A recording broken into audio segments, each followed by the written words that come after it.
realidade documentada em imagens expande nosso olhar sobre o mundo, revela nossa existência, influencia linguagens. 21ª Mostra de Cinema de Tiradentes. Um chamado para assistir e pensar a vida pelo cinema contemporâneo. Na praça, nas telas, nas ruas, nas conversas, na arte que toma conta de toda parte. Mostra de Cinema de Tiradentes. De 19 a 27 de janeiro. Programação gratuita.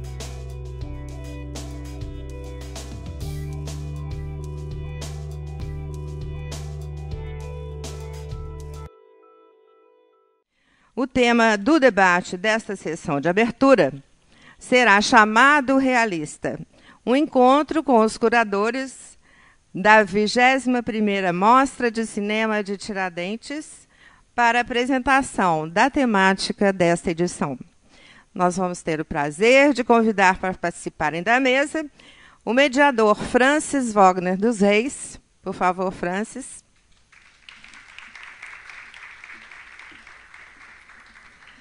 E os convidados curadores, a Camila Vieira,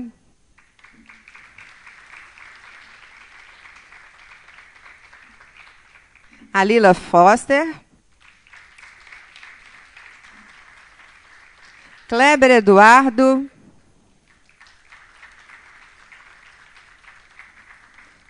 Pedro Maciel Guimarães.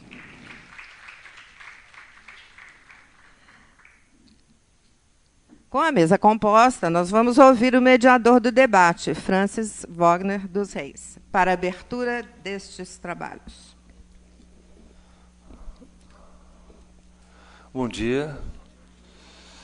Eu estou aqui substituindo o Marcelo Miranda, porque ele teve um problema em BH, então ele precisou ir embora agora de manhã. E então estou em função dupla aqui, eu estou como debatedor e mediador.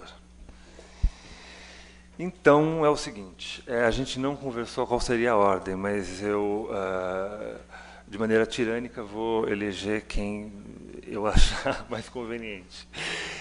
Então, como vocês sabem, a temática desse ano ela foi formulada pelo Kleber Eduardo e pela Laila Foster, que são os curadores de da temática e dos longas-metragens, né? Aqui na mesa temos a Camila Vieira, debutando aqui na curadoria de Tiradentes. Ela vem há muito tempo como crítica, né? E esse ano é que ela está começando como curadora da equipe de curadoria de curtas-metragens, que é composta por ela, por mim e pelo Pedro. E o Kleber vai abrir falando da temática.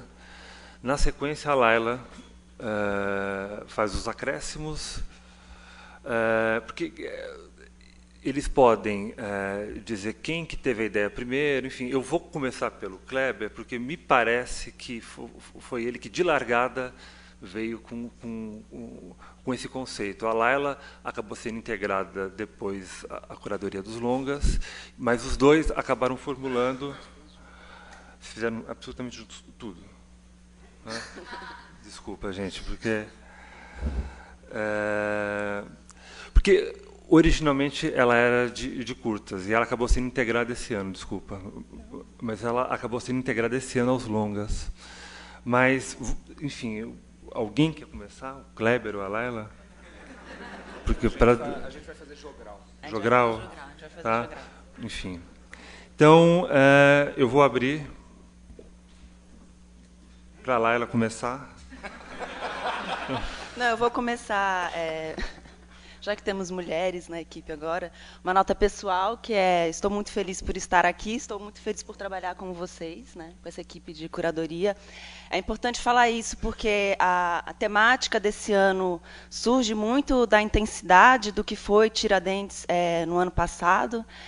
Como curadora de curtas pela primeira vez, viver essa intensidade e se ver diante de necessidades de traçar certos diagnósticos ou balanços sobre a produção contemporânea, me marcou muito, tanto nas conversas depois dos filmes, o que me marcou mais foi a presença do documentário observacional, e aí pensando em Baronesa, Corpo e Delito e outros filmes, e como me parecia que no documentário brasileiro você tinha uma competência renovada, ou uma competência cada vez maior de construir esse mundo quase como uma janela invisível, mas que, ao mesmo tempo, também faz uma curva e vira uma espécie de documentário ultra-realista permeado por fabulação, né?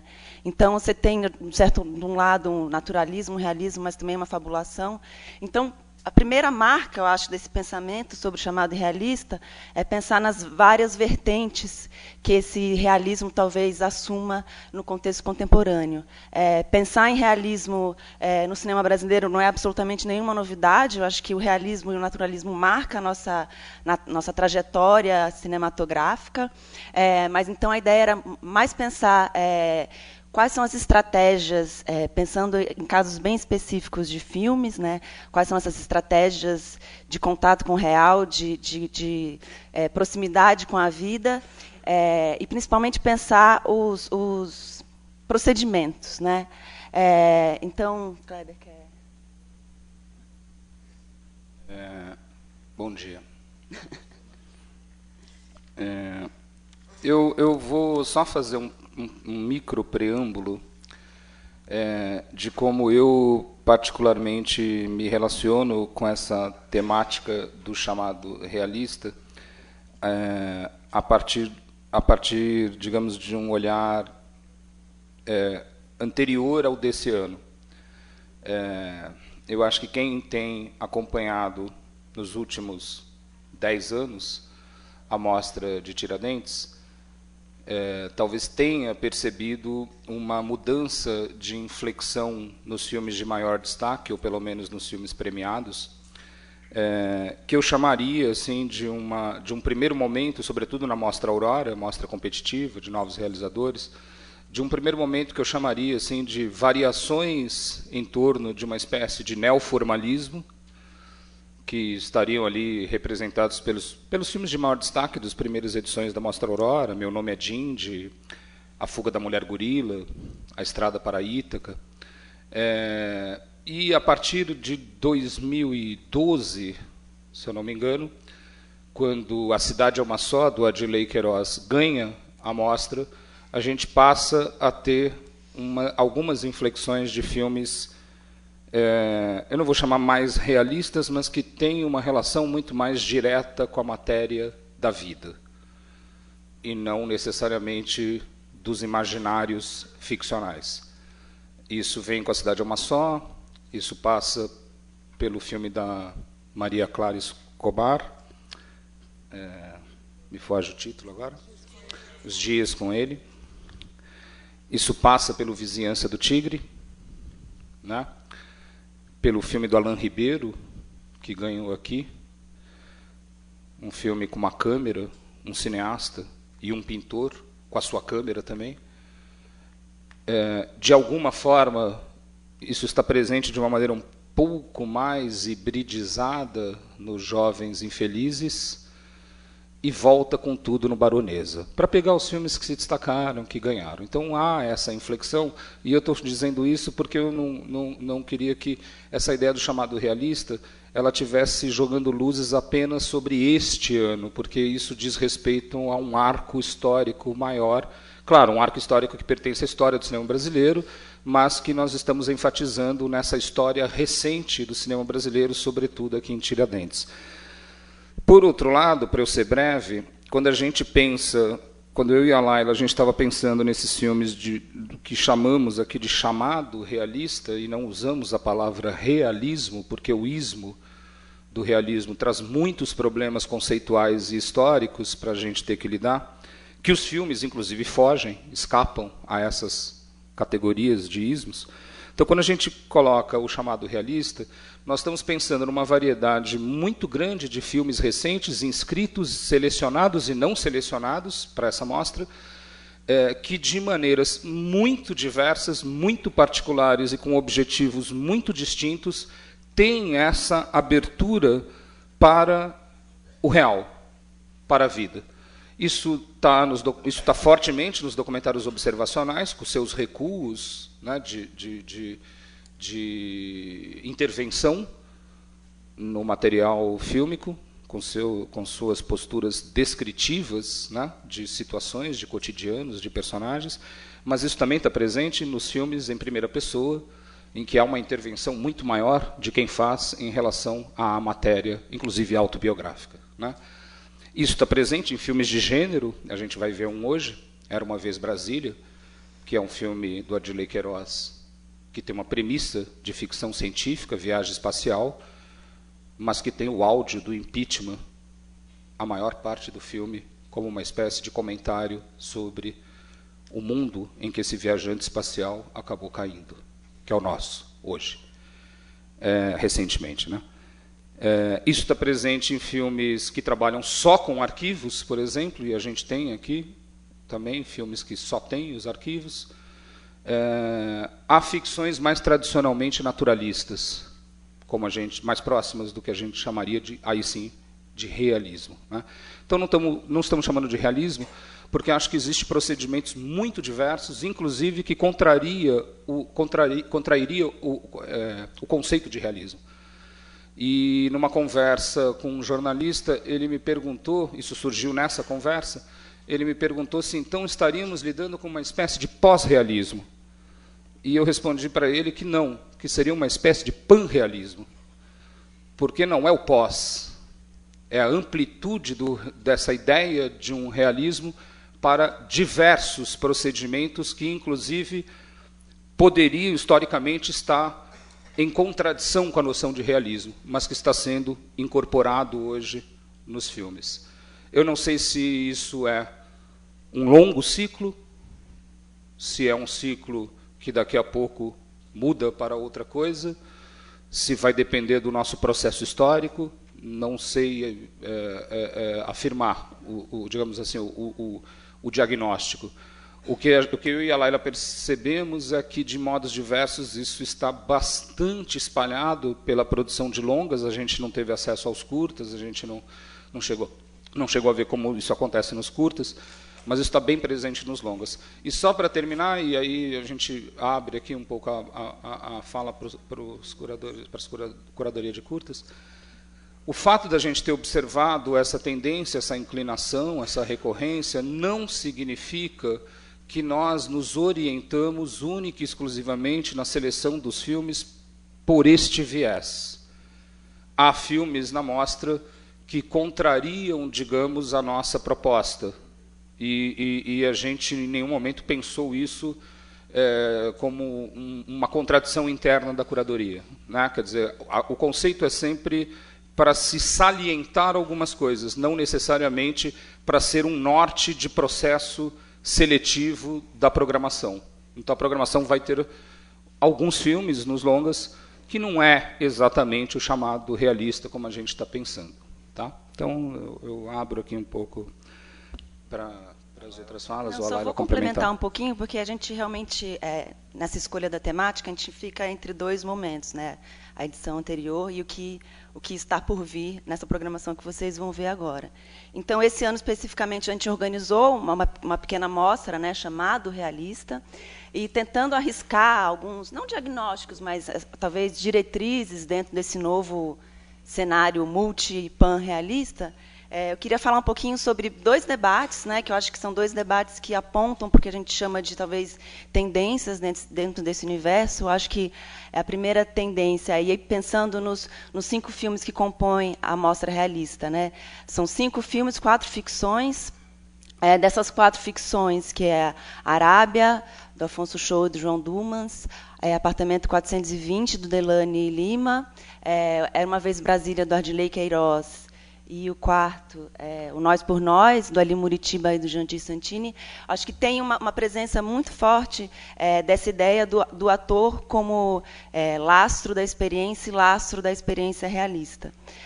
Essa ideia de que a vida do ator se confunde com a vida do personagem, e esse movimento pode ter vários direcionamentos, né? Desde do direcionamento, por exemplo, em Arábia, que um personagem de um filme anterior surge transformado quer dizer, de um documentário extremamente observacional. Estou reduzindo muito, né?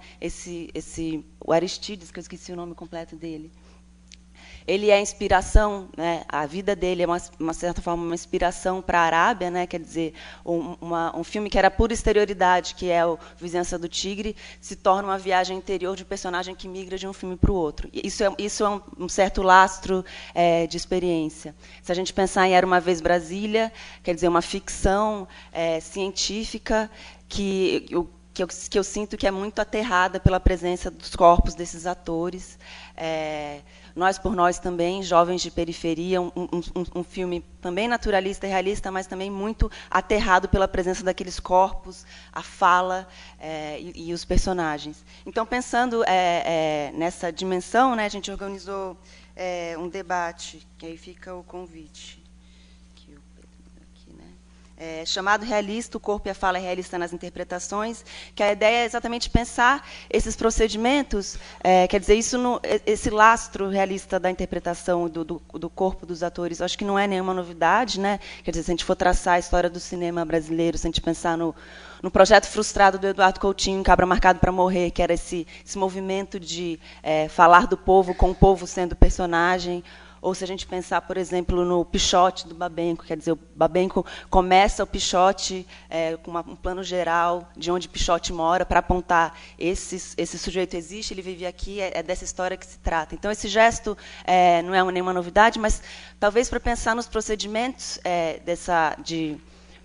de personagens carregados de experiência, e como isso está, eu acho que para a gente é muito interessante, para mim principalmente, pensar nos procedimentos, né? Quer dizer, dentro de uma equipe, qual que é a função do preparador de elenco? Né? O preparador de elenco é uma figura absolutamente fundamental, acho que para o cinema brasileiro contemporâneo, das mais variadas formas, dos mais variados modos de produção.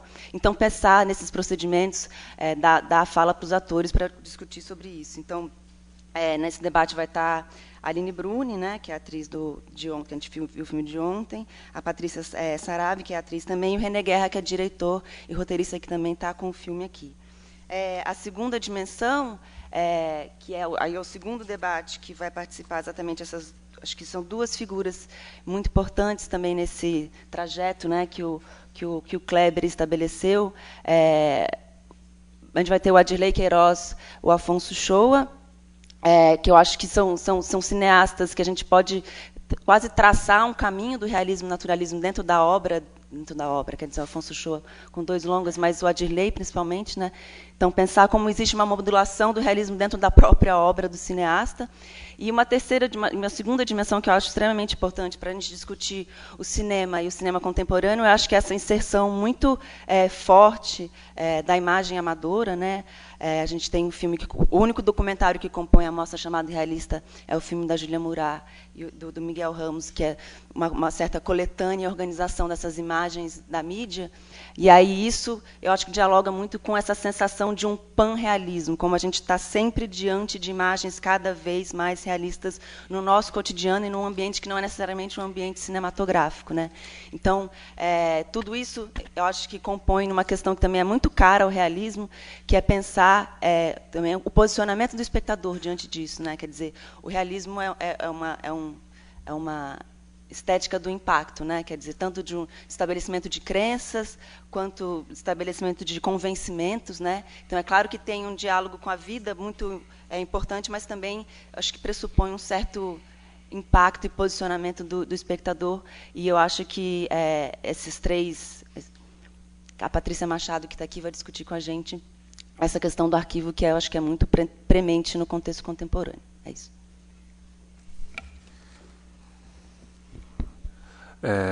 Só esclarecendo uma coisa aqui, há alguns anos, durante um período, eu fui assistente de curadoria dos longas do Kleber, né? E as temáticas a cada ano elas se desenvolviam no processo do ano, tendo em vista os anos anteriores, enfim, né? Era parte de um processo, né? E quando eu disse que o Kleber formulou, não era para te deixar coadjuvante, era justamente porque, como eu fiz parte desse processo, ele tinha se dado de uma certa maneira, e você acabou entrando, enfim, é uma coisa, uma desinformação minha, mas não era para tornar... Não, acho que é bom esclarecer, assim. Enfim, como eu estou aqui em dupla função, agora eu vou passar aqui para os curadores de curtas, e eu vou... o que eu posso dizer também como curador de curtas é que a gente lidou com um universo muito grande de curtas-metragens, de 700 e poucos, né? 770, né? 72. Filmes de diversas partes do país, tal. E é muito insinuante, realmente, essas questões que o Kleber colocou, que a Laila colocou aqui, sobre as diversas qualidades de realismo nos filmes contemporâneos. E como o universo de curtas é muito grande,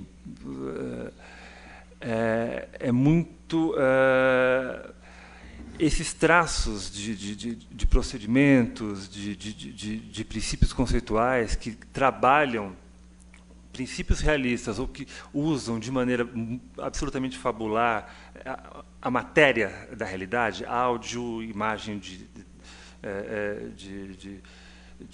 telejornal, enfim, tudo que representa uma certa experiência contemporânea tirado diretamente da vida, do mundo, enfim, é uma matéria hoje muito recorrente no trabalho dos cineastas de curta-metragem.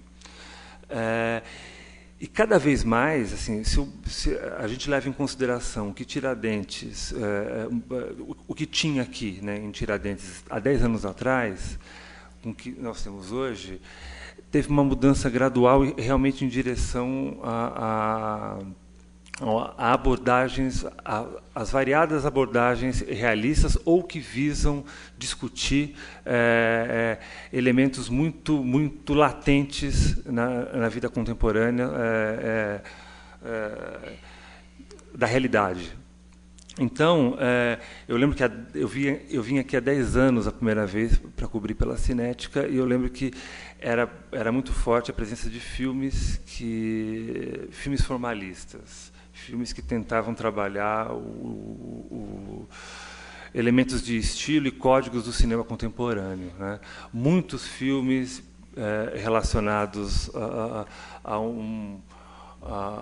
às artes visuais, assim, a esse universo imagético das artes visuais, e cada vez mais e se dizia, eu lembro que eu tinha tido uma conversa aqui na época com um crítico que ele dizia que achava os filmes muito realistas e não via a discussão sobre o momento do país, a geração, enfim. Ou seja, nessa conversa se esboçou essa demanda, né? E cada vez mais os filmes foram se aproximando de um recorte que tentava entender essa experiência contemporânea do país, das experiências muito particulares relacionadas à etnia, gênero, a traumas históricos. Eu acho que essa questão, por exemplo, de um material, de uma imagem, por exemplo, extraída da realidade e que representa, por exemplo, uma fratura, um trauma histórico, cada vez mais isso foi se tornando presente nos filmes, né? O Branco Sai, Preto Fica é um exemplo disso, de que é uma imagem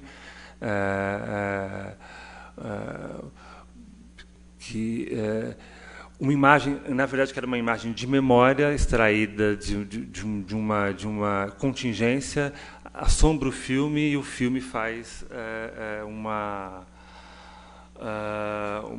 um relato, uma reflexão sobre isso. Então, por exemplo, na mostra de curtas chamado Realista, a a gente selecionou filmes que lidam com essas distintas qualidades de realismo, enfim, de aproximação da realidade. Eu acho que tem um pouco essa distinção entre o real e a realidade. O real, enfim, a gente sabe que o real ele é um efeito da vida, da experiência, enfim, na obra, no filme. E realismo, realidade, eu acho que diz respeito a uma reflexão e a uma leitura do que está acontecendo no mundo em determinado período histórico, enfim. Então, o realismo, a realidade, ela tem a ver já com uma leitura daquilo, né? Se arrisca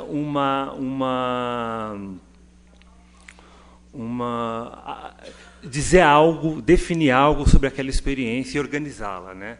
E eu acredito que os filmes cada vez mais eles se aproximam disso, de tentar organizar determinada experiência e dizer alguma coisa sobre ela, né? Eu acho que aquele período em que de filmes que eles eram mais sintomáticos do que afirmativos, eu acho que isso está aos poucos passando. Eu acho que cada vez mais a necessidade de dizer, efetivamente, afirmar algo ou perguntar de maneira mais categórica algo sobre essa experiência histórica contingente, real, eu acho que aparece cada vez mais nos filmes, né? E eu acho que, se vocês acompanharem as sessões de curtas, todas as sessões de curtas, vocês vão ver como isso é insinuante nos filmes e nos mais diversos tipos de filmes. Enfim, Pedro ou Camila querem? Por favor.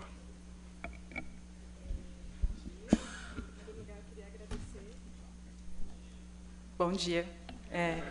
Eu queria agradecer de estar participando pela primeira vez da curadoria de curtas, assim, e é muito interessante pensar a temática desse ano em relação à própria história assim, da Mostra de Cinema de Tiradentes. Mas, em primeiro lugar, assim, de dizer, assim, acho que talvez lançar uma provocação, né? Porque esses termos, assim, o real, o realismo, naturalismo, né? Você falou disso, Lelo, realismo, naturalismo.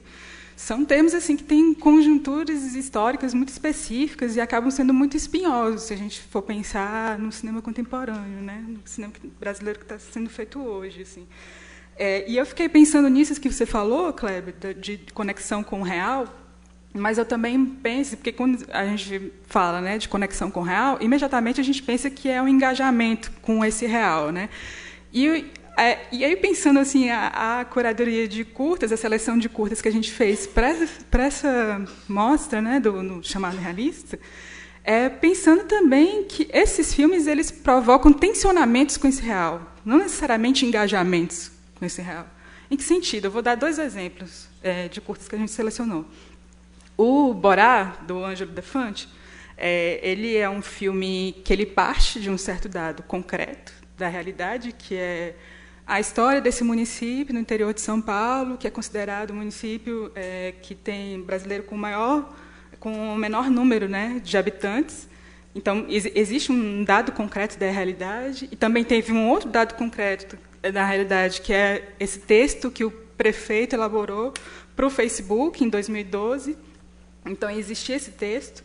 E de que maneira você percebe o tensionamento com esses dados concretos do real, né? Você vê que ali o filme tem planos, né, da cidade, a cidade esvaziada, e, ao mesmo tempo, se insere uma outra camada de narrativa que parte desse texto, que, de fato, existe concretamente, mas houve uma reelaboração por um escritor, que é o Daniel Galera, e, ao mesmo tempo, essa narrativa, esse texto, é dito por um ator, né, a voz de um ator. Então, existe um certo tensionamento com esses dados concretos da realidade, assim. E a ponto de você pensar que esse Brasil, que o filme, de alguma forma, tenta dar conta, é um Brasil que é real, mas um termo quase inventado também, porque existe uma fabulação muito grande na forma como esse texto é falado, e a ponto de você pensar que é quase como se fosse um Brasil que não existisse, assim. Então é muito interessante esse jogo de tensionamento que esse filme faz com o real. Um outro curta que a gente selecionou foi o Mamata, do Marcos Curvelo. Assim. Se eu pensar assim, que a sinopse do filme é Brasil 2017, né, eu acho que está muito óbvio assim, que tipo de relação ele quer criar, né, com esse contexto que a gente está vivendo do Brasil. E, ao mesmo tempo, ele é um filme que lida com um certo contexto de crise e de impasse que o Brasil está vivendo. Assim, existe um certo efeito de real, nesse sentido da relação com esse contexto que a gente está vivendo, a partir de um personagem que está em crise. E, ao mesmo tempo, é isso. Assim, é um fracasso de um indivíduo atrelado a um certo impasse de país. Mas esse fracasso desse indivíduo ele não é contado a partir da seriedade. E a gente pensar assim, seriedade, bom, vamos atrás assim do que a gente tem assim de literatura do realismo e do naturalismo dentro da literatura brasileira, né? Que isso, acho que talvez o pensamento de realismo e naturalismo seja muito forte dentro da literatura, né? Acho que no cinema acho que ainda falta pensar conceitualmente assim de uma forma muito mais densa. E acho que na literatura isso está muito mais avançado, né? A gente estava até conversando sobre isso ontem, né? E então, assim, os autores que estudam o realismo e o naturalismo vão pensar esse lastro de seriedade ao lidar com esses fatos do real. E aí, pensando assim, uma relação com o Mamata do Marcos Curvelo, ele vai no oposto disso.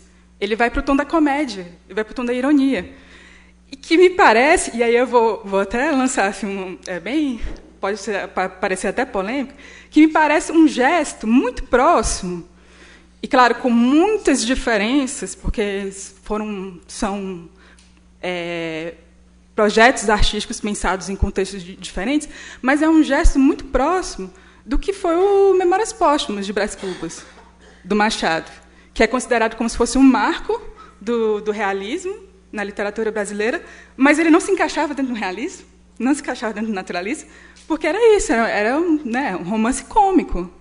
Então, eu fico pensando assim, nossa, que interessante, assim, como se dá esse gesto a partir de uma recusa disso. E, ao mesmo tempo, está dentro disso. Né? Então, que tipo de aproximação, que tipo de distância a gente pode perceber assim, nesse contato, né, com o real. E, de certa forma, eu acho que o Borá, do Ângelo Defante, também se encaminha para um tom assim, de fantástico, assim, na forma como o ator narra e no conteúdo do texto, que você fica pensando assim, que Brasil é esse, né? Que louco, né? E o Mamata do Marcos Curvelo ainda tem um dado interessante do contemporâneo, que é se utilizar dessa cultura dos memes, né? Que eu acho que é muito próximo assim do que a gente está vivendo no contemporâneo, e utilizar isso como uma matéria-prima e tensionar isso. Então você vai ver ali a Vanusa cantando errado, o hino nacional brasileiro, tem um Davi Luiz que aparece ali, né, chorando. Então, assim, ele se utiliza isso como um procedimento de montagem a partir desses memes, dessa cultura dos memes que a gente tem, e cria um outro efeito de tensionamento que me parece ser muito distante dessa tradição do realismo dentro do Brasil, assim, da cultura brasileira. Eu acho que talvez, assim, para começar, seria por aí. Alô, bom dia. Eu peço desculpa pela minha voz, ela vai parecer talvez um pouco grave demais para os ouvidos mais sensíveis, mas é que eu estou tentando me curar de uma gripe, então peço desculpa de antemão. Obrigado a todos pela presença, obrigado aos meus colegas da curadoria sobre as falas.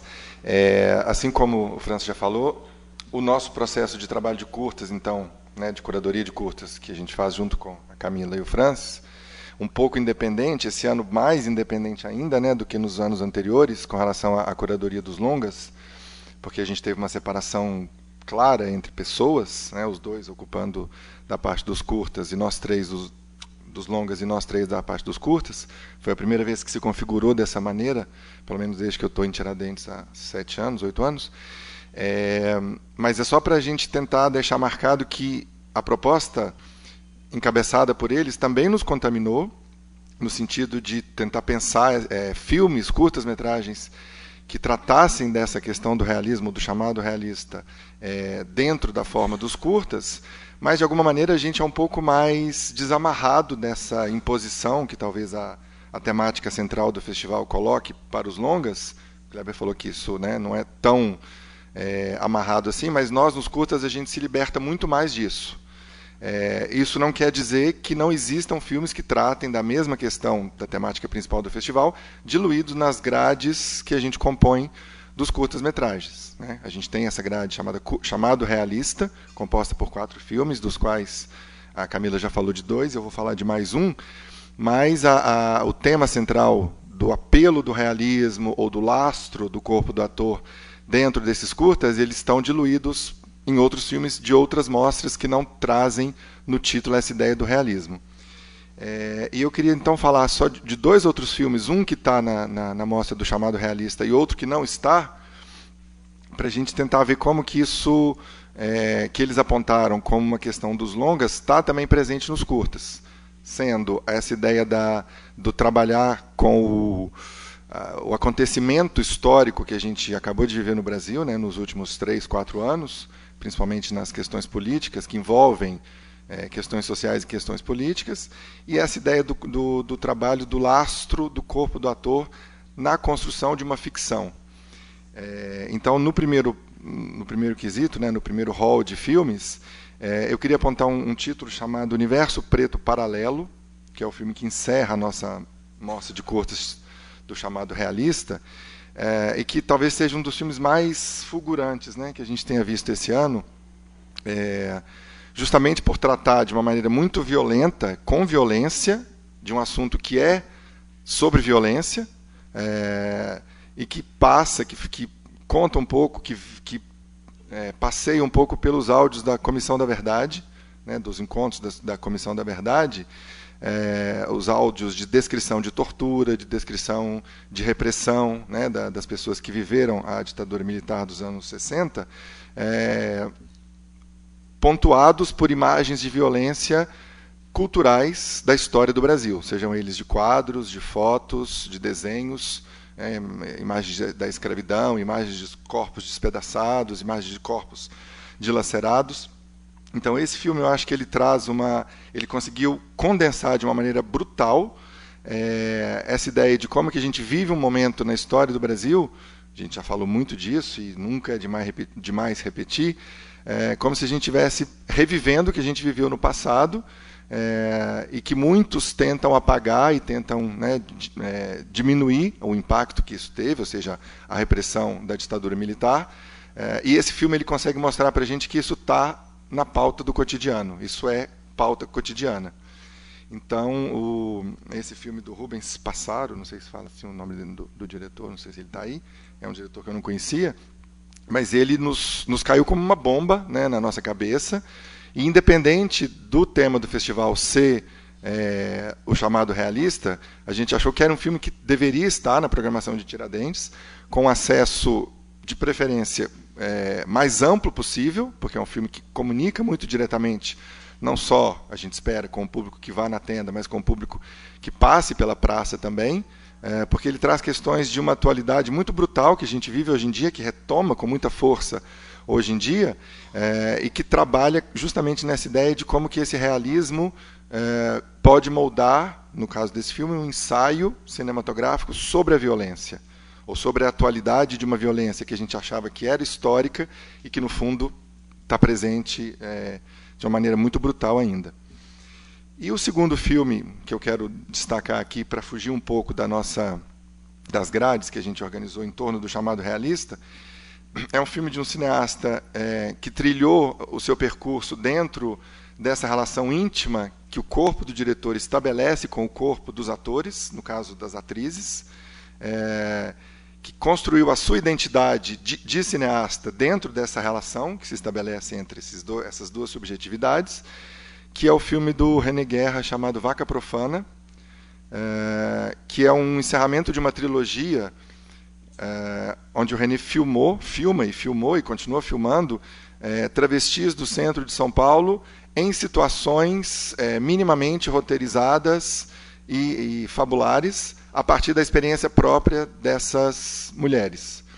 Então, o Vaca Profana ele é um encerramento de um ciclo que começou, acho que, se não me engano, em 2009, com Sapatos de Aristeu, continuou alguns 3 ou 4 anos depois com um documentário chamado Quem Tem Medo de Cris Negão, e que se encerra agora com o Vaca Profana.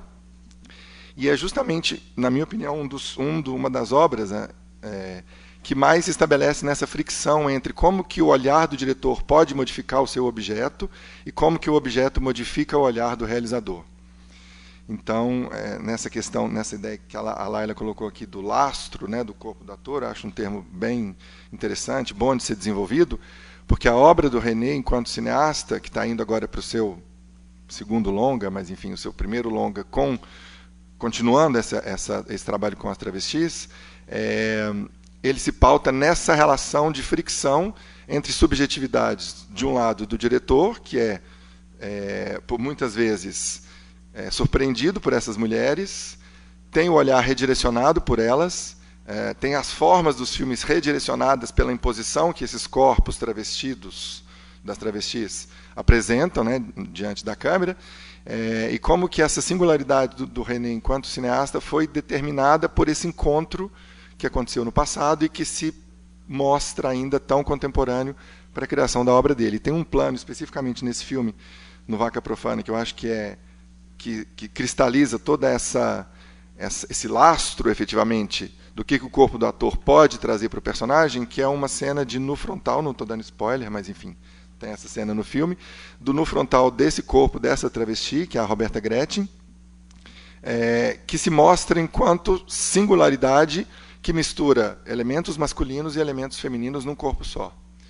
E cujo personagem não poderia se passar dessa singularidade dessa mulher, justamente por ela trazer no seu corpo as marcas dessa história, que é a sua história, como de várias outras travestis do centro de São Paulo não, mas que está colocado visualmente na sua corporalidade essa história, né? Essa imbricação do masculino e do feminino dentro de um mesmo corpo. Claro que o filme é uma ficção, né? Não é um documentário, como o Cris Negão tinha sido no passado, mas essa ideia de você usar o corpo do ator e apenas aquele corpo para poder contar uma determinada história, que eu acho que justifica tanto a obra do René Guerra enquanto cineasta, quanto isso que o Kleber e a Laila colocaram da questão do lastro do ator para a construção do personagem, que concordo com ela, não é algo novo, não é algo recente, nem na história do cinema brasileiro, nem na história do cinema mundial, mas que a gente, especificamente no Brasil, e o René Guerra, enquanto cineasta, trabalham isso de uma maneira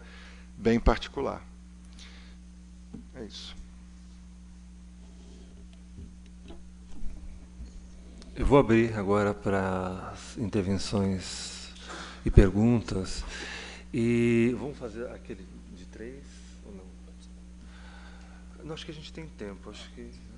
Então, quem quiser falar, levanta a mão, se inscreve e aí a gente leva o microfone. Alguém?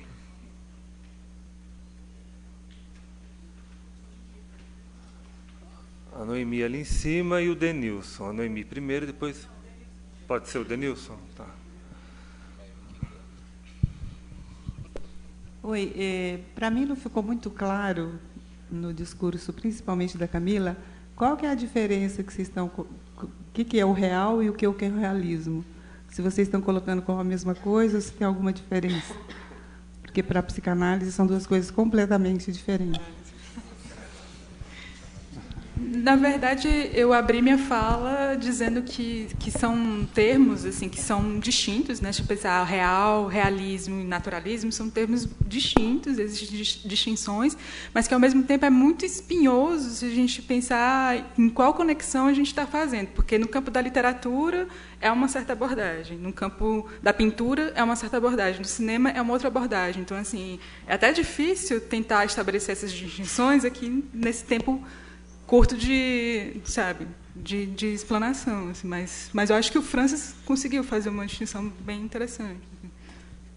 Olha, eu acho que falando quer dizer, essa resposta que eu vou dar não é uma resposta evasiva, né? Porque, quer dizer, quando a gente vai pensar, quer dizer, a ideia do realismo no cinema, né? Se a gente vai olhar para a história, quer dizer, o que o Kleber levantou, né? Às vezes aponta para procedimentos estéticos diferentes, né? O que é a montagem do realismo soviético e o que é o realismo bazaniano, por exemplo, né? São operações completamente distintas.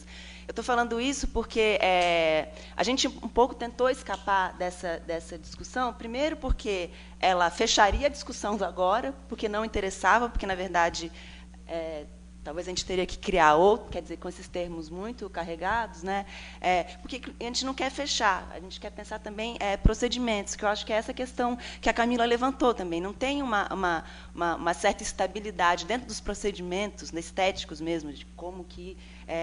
eu acho que a gente poderia pensar muito mais em procedimentos realistas, às vezes dentro de obras que não têm nenhuma vinculação com o realismo, né? Mas a ideia, acho que era pensar como que isso se dá, tanto quer dizer, como que o diretor lida com isso, como o preparador de elenco lida com isso, que tipo de efeito que está em jogo. E eu estou falando isso não para ser evasiva, mas é porque é realmente uma dificuldade mesmo, né, encarar esses termos de forma plenamente responsável, porque, mesmo olhando para a história, isso... no fundo, não ajudava muito a gente pensar esse contemporâneo mesmo, né, porque, no fundo, nada encaixa, né?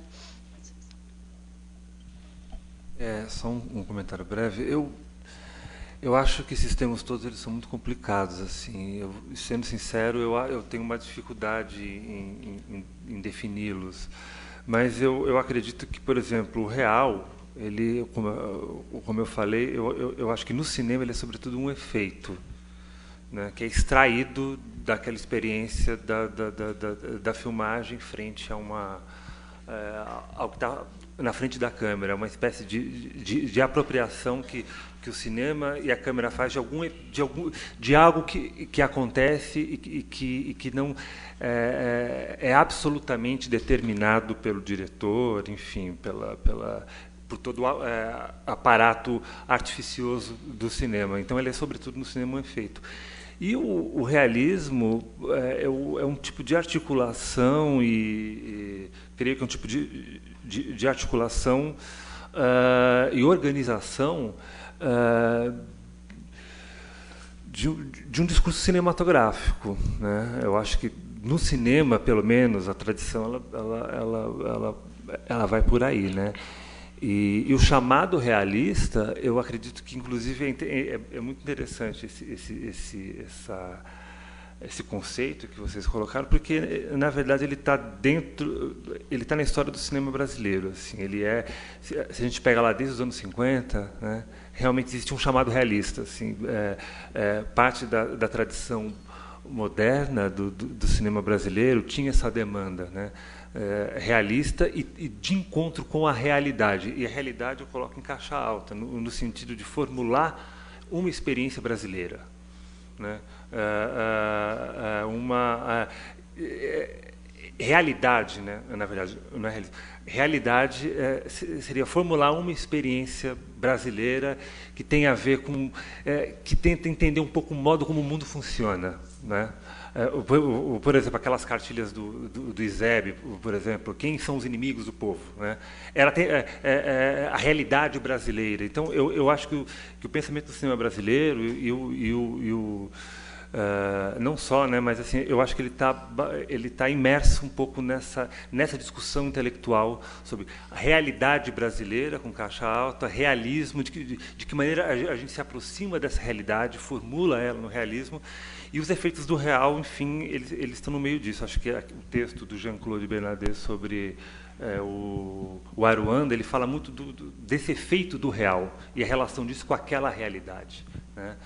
Então, acho que próximo? Denilson. Posso?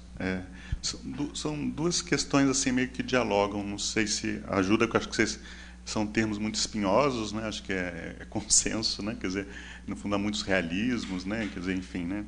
Mas eu queria, acho que pegando a deixa do Pedro, né?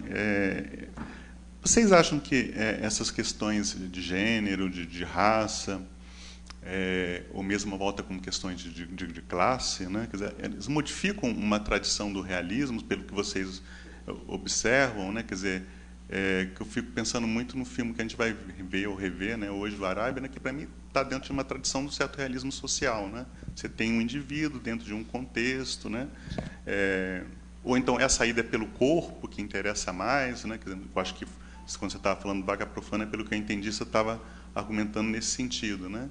Então queria ouvir assim também, né? E a outra, se eu puder, em relação a gênero cinematográfico aí, né, e realismo, né, que aparentemente seriam pares que não se combinam, né, porque o gênero caminha para o artifício, para a teatralidade, para os clichês, para o exagero, né, e o realismo tem uma tradição muito mais forte do cotidiano, da contenção, né, quer dizer, do dia a dia, né, e acho que a Camila falou da comédia, que eu acho que é um dado talvez mais inesperado, né, porque ficção científica e terror a gente já tem visto algumas coisas e parece que vai continuar tendo na mostra também, né, não só pelo Adirley, mas como o longa lá dos diretores da Paraíba, né, Nó do Diabo, né, que é nessa interface de terror e realismo, né. Então não sei se vocês queriam que seria uma outra chave, né, de ampliação de um transrealismo, de um suprarrealismo, ou panrealismo, né, o termo.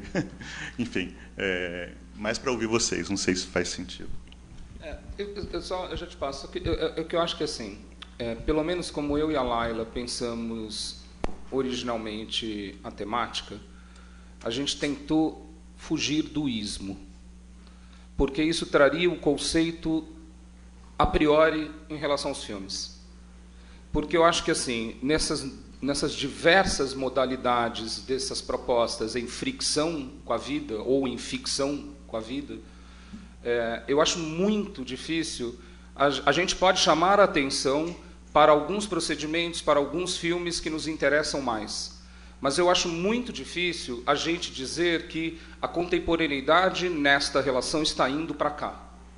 Por isso que eu falei pan, porque ela está indo para todos os lugares.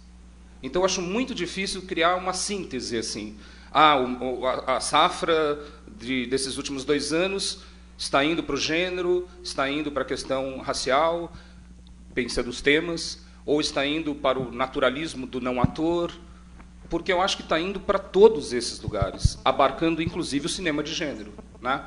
Então, quando eu digo de evitar os ismos, é porque eu acho que o nosso grande desafio era se abrir para a heterogeneidade de intenções de quem propõe os filmes em estabelecer essa fricção com as questões que existem anterior ao filme.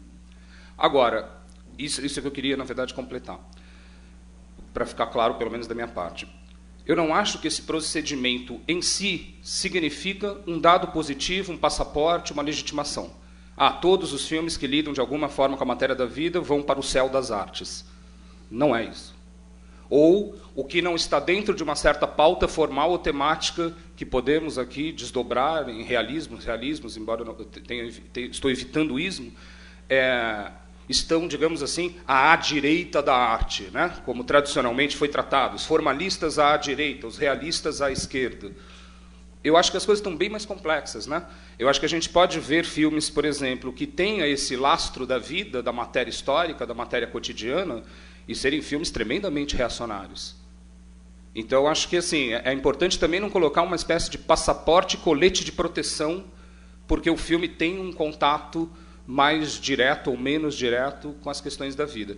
E acho que aí tem um desafio para esses filmes, o Denilson, pelo menos para a minha cabeça tem um desafio, que é pensar uma linha de produção que tem um pressuposto, que tem uma observação dos fenômenos da vida, e o filme ilustra esses pressupostos, sem modificar nada da dinâmica observada.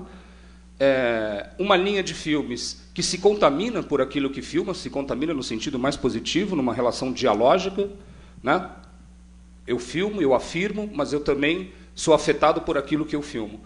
E filmes que vão buscar nessa relação uma espécie de reinvenção das dinâmicas sociais, onde se coloca, então, uma espécie de um pressuposto realista propositivo e não reafirmativo do que já sabemos e do que já está observado. Então, acho que tem muitas linhas possíveis aqui.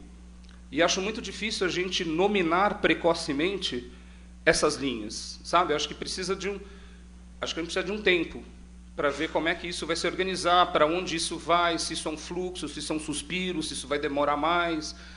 Mas acho que vai ainda demandar aí um certo período, porque acho que vão ter novos procedimentos. A Camila traz a questão da comédia, que sim, pode ser altamente afetada, né?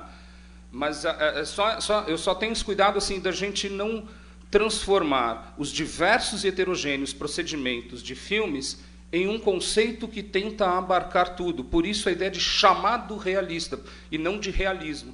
Porque nesse realista, sim, tem muita coisa distinta e muita coisa em oposição, inclusive.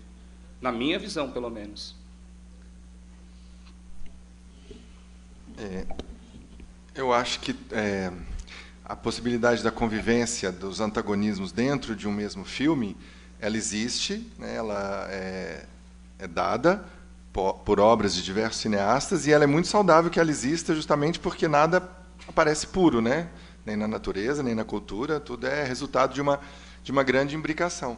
E nesse sentido, Denilson, que você colocou, do transrealismo, do pan, todos esses prefixos que a gente usa para tentar dar uma nuance para esse termo que é altamente polissêmico, eu acho que a obra do René Guerra, de novo, ela pode ser usada como uma síntese dessa possibilidade de convivência de uma certa teatralidade, que foge dos parâmetros de um realismo um pouco mais institucionalizado ou desenhado por certos filmes, mas que não foge a esse apelo que, no caso específico do René, o corpo dessas travestis dão para a construção dos personagens e dos filmes. Então, se a gente pega os filmes do René Guerra, são filmes altamente teatralizados, são ficções, no melhor sentido do termo, onde aquela particularidade daquela atriz especificamente vai aparecer dentro daquele filme para construir aquele personagem, mas dentro de um todo que não é nem um pouco realista, que é muito mais teatralizado, que trabalha com a ideia da construção do corpo, do gesto,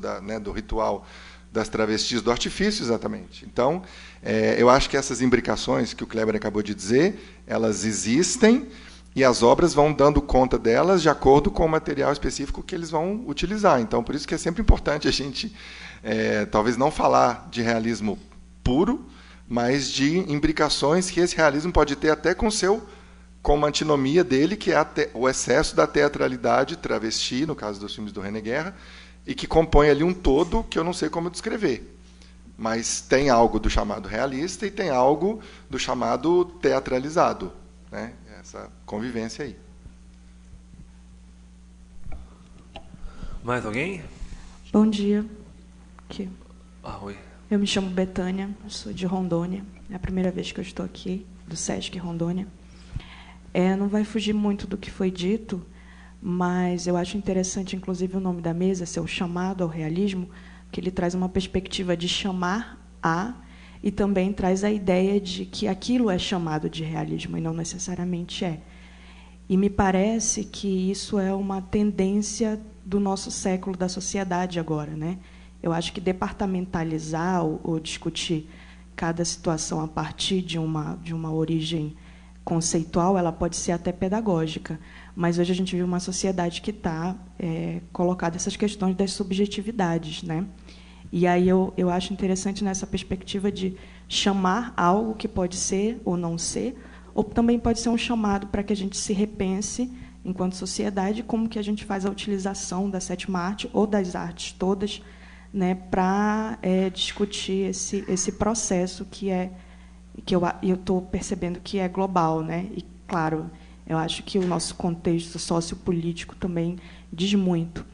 E aí eu queria perguntar da mesa, assim como é a minha primeira vez, né, na verdade, aqui, só vendo de muito longe, né, pelos veículos de...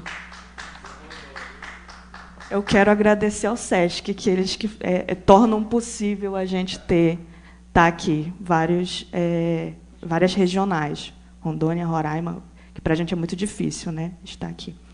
Mas perguntar para a mesa como é que é esse processo de, ao longo, ainda mais quem está mais tempo, né, no festival, na mostra, como é que é perceber essa construção ao longo desses anos das temáticas, né, de como é que foi...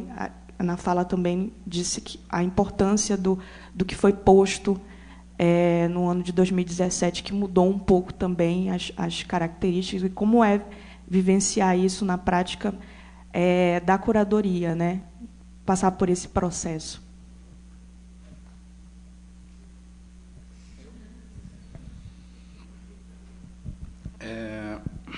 Bom, sobre o chamado, você foi no ponto, né? Era aquele chamado realista, né? Apelidado realista, ou o chamado quase que como uma reivindicação. Só um parênteses. Eu acho que essa questão ela não está só nos filmes, ela está nas percepções. E os grandes debates que estão se dando no cinema brasileiro recente se dão a partir daí, né? Se dão a partir de uma justa representação, de uma representação mais potente ou menos potente em relação ao que é anterior ao filme. Então, acho que esse chamado realista não é só procedimento fílmico, acho que é um modo com que os filmes estão circulando, com que os debates estão rolando, a gente não vai ter como fugir dele. Com relação à sua pergunta, eu acho que assim, por mais que o processo curatorial, por mais que o processo de programar uma mostra durante uma semana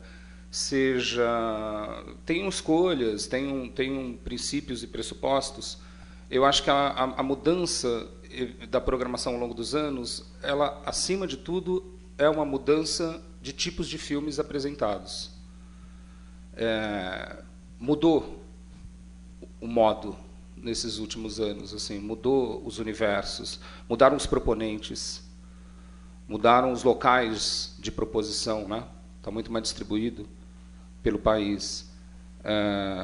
Saiu-se de um certo útero elitista de subjetividades cinéfilas. Então, as proposições modificaram e o festival se modifica com isso. Ele é poroso, ele não está pautando a produção. Ele está estabelecendo uma relação com ela, né? Então, acho que é um pouco um processo histórico, assim. Não é um processo que a gente decide, vai mudar. Talvez sejam os filmes que mudem a gente, e não a gente que mude a forma de selecioná-los e programá-los, né? Prefiro acreditar nisso, pelo menos, nesse trabalho.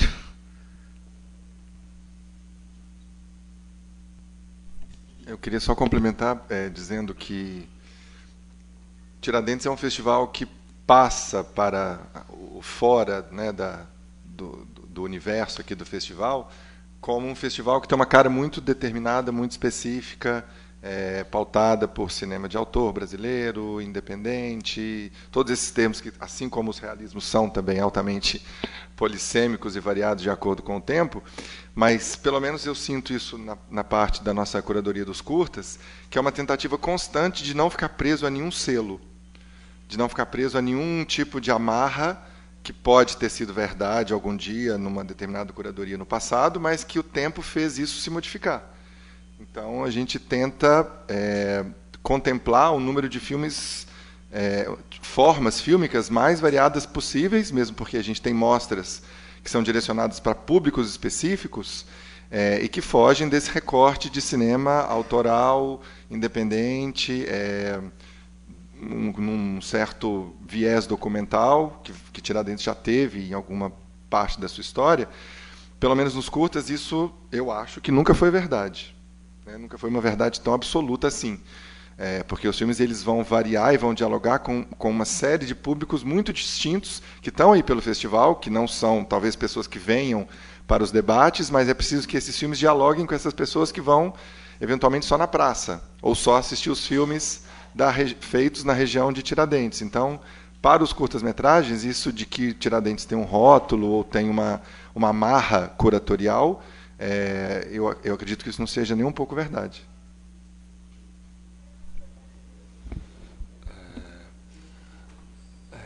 Só brevemente.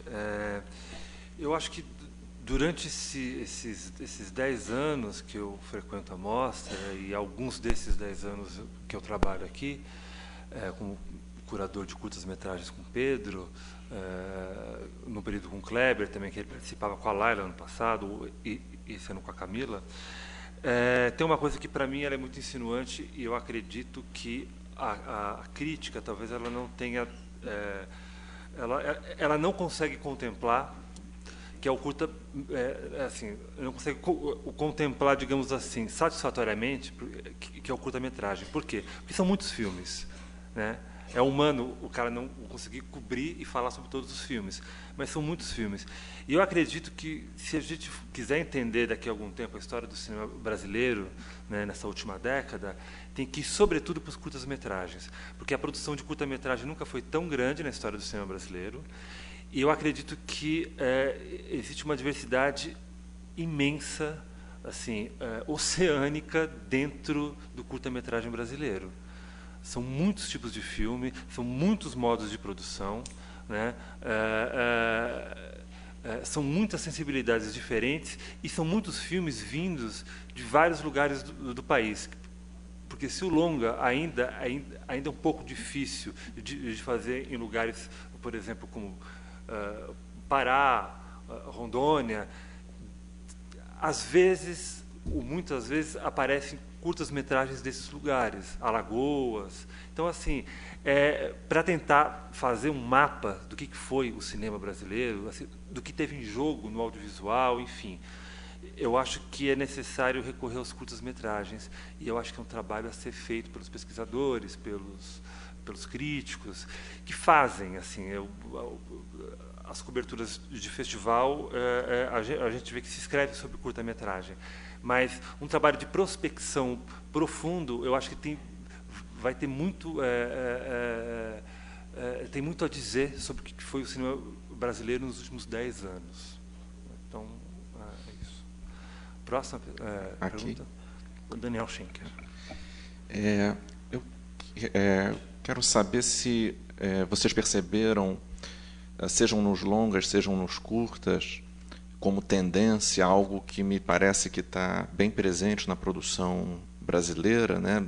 Não de hoje, dos últimos anos, que é a presença do diretor como personagem da própria obra, seja o diretor falando sobre a sua própria história de vida, ou sobre a história de vida das pessoas que são próximas, ou a imagem do diretor presente no filme, a voz do diretor. Quer dizer, se isso apareceu nos longas ou nos curtas, como tendência, como se talvez não fosse suficiente falar de que maneira o real me atravessa, até porque o real sempre me atravessa, eu não tenho como ter acesso ao real puro, mas como se fosse necessário eu afirmar de maneira ainda mais direta o meu comprometimento.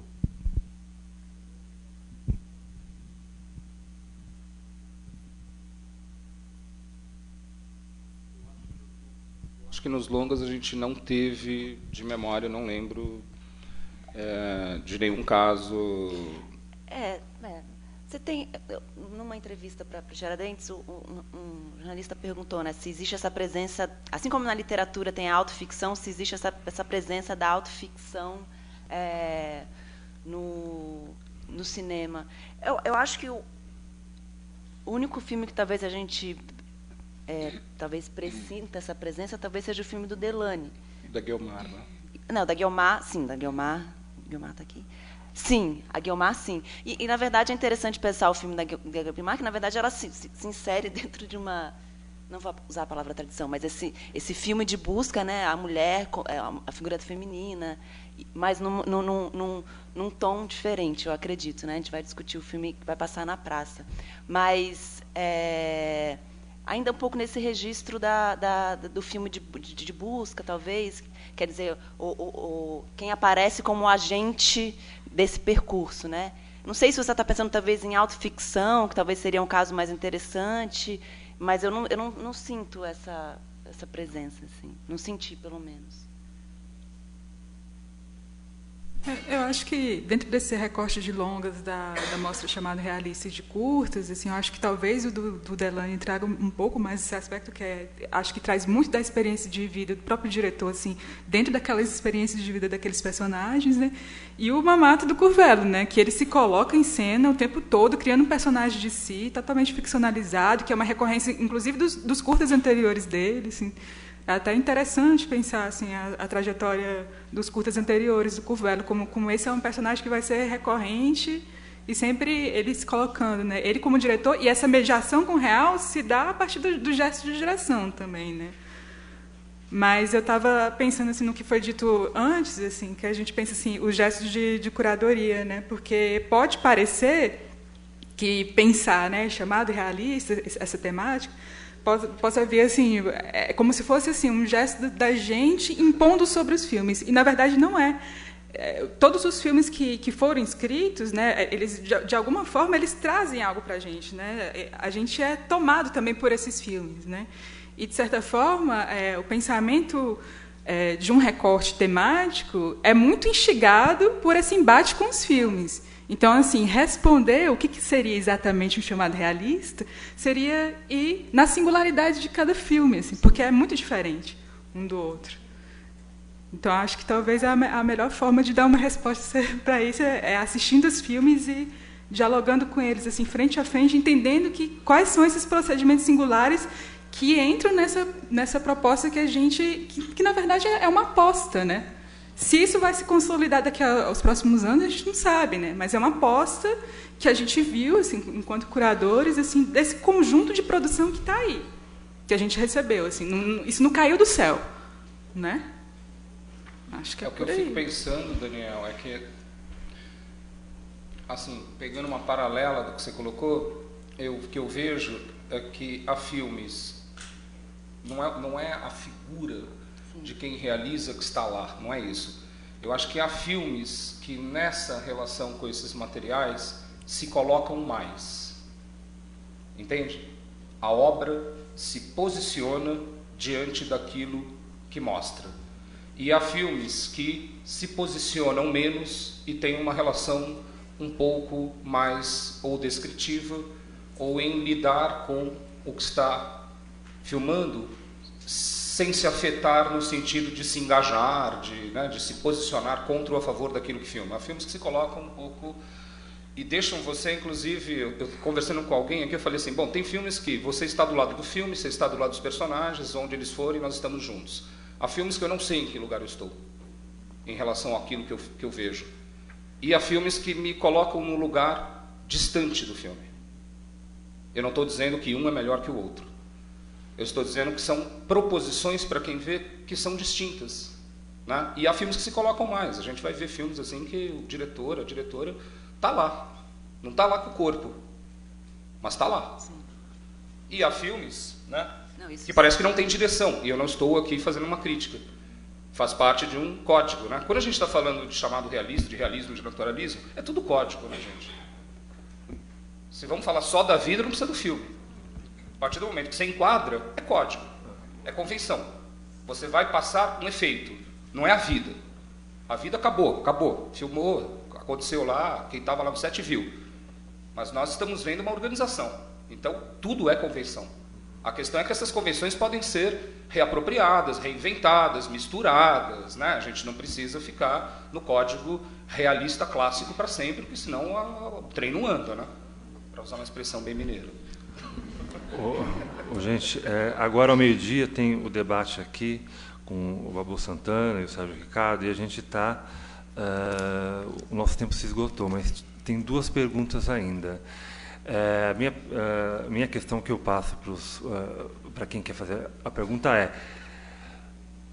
vocês serão breves? Porque... Sim, Francis, serei bem aqui embaixo. Aqui, Francis. Oi, por favor. Eu serei bem breve. Meu nome é João Paulo, eu sou de Salvador. É uma observação que a Camila falou acerca do filme do Marcos Curvelo. Você foi na mosca em relação à comparação, ele vai ficar muito feliz quando eu disser a ele que você comparou a Machado de Assis. Então, assim, observar a evolução do Marcos desde o Feio, Velho e Ruim, Ótimo Amarelo, e agora com o Joder aparecendo em Brasília, e observar como o filme é feito em relação a essa ideia de estar lá em Brasília no passado divulgando o Ótimo Amarelo, aproveitar a ocasião para ir lá na rampa, descer como o Viola desceu, e guardar essa imagem para algo o Vampeta desceu. E imaginar isso para um plano futuro é como o cinema baiano se vira em relação a fazer curta-metragem nesse sentido, o qual o coletivo local e tem esse sentido também de conseguir isso. Uma observação, eu só queria imaginar um pouco isso num longa, como é que o Marcos se viraria em criar uma história para o personagem dele, para o alter ego dele, para um longa-metragem, já que em curtas ele se dá tão bem. E essa ideia de usar a comédia, ele me falou que era uma comédia de desespero, era rir para não chorar, fazendo o filme, o personagem dele naquele filme, e se enquadra bem na proposta do que a comédia baiana quer mostrar, fora do que a gente já vê em outros filmes, que é algo mais rasgado, mais pobre, mais barato, e para fazer rir de forma um tanto descompromissada, sem muito pensamento. E eu, só para fechar, eu sou solidário a vocês em relação à quantidade ao mar de curtas-metragens que você tem acesso. Eu sou curador lá no Festival do Panorama de Cinema, lá no Glauber, e também são 800, 900 curtas para ver em 4, 5 meses, então assim, acaba faltando alguma coisa, e abraçar tudo é meio difícil, mas parabéns ao trabalho de vocês esse ano. Obrigado. Mas quem... Rapidinho, olha, é uma reflexão a partir do que o Pedro falou, que você falou assim, que esses corpos das mulheres trans são para contar uma história. Eu fiquei pensando que é o contrário. Se nós vamos pensar a política dos corpos, são as histórias que estão ali para visibilizar esses corpos. A segunda pergunta é sobre essa ruptura histórica da violência que se coloca, pelo menos no imaginário, como se a violência tivesse sido em 64, na ditadura, e de repente aparecesse em 2017. O cinema brasileiro já mostrou que há uma continuidade da violência. Há censura, há tortura, há um monte de coisas que não atingia a classe média, para usar uma categoria do Bernardet, mas que fazia muita parte das populações pobres deste país.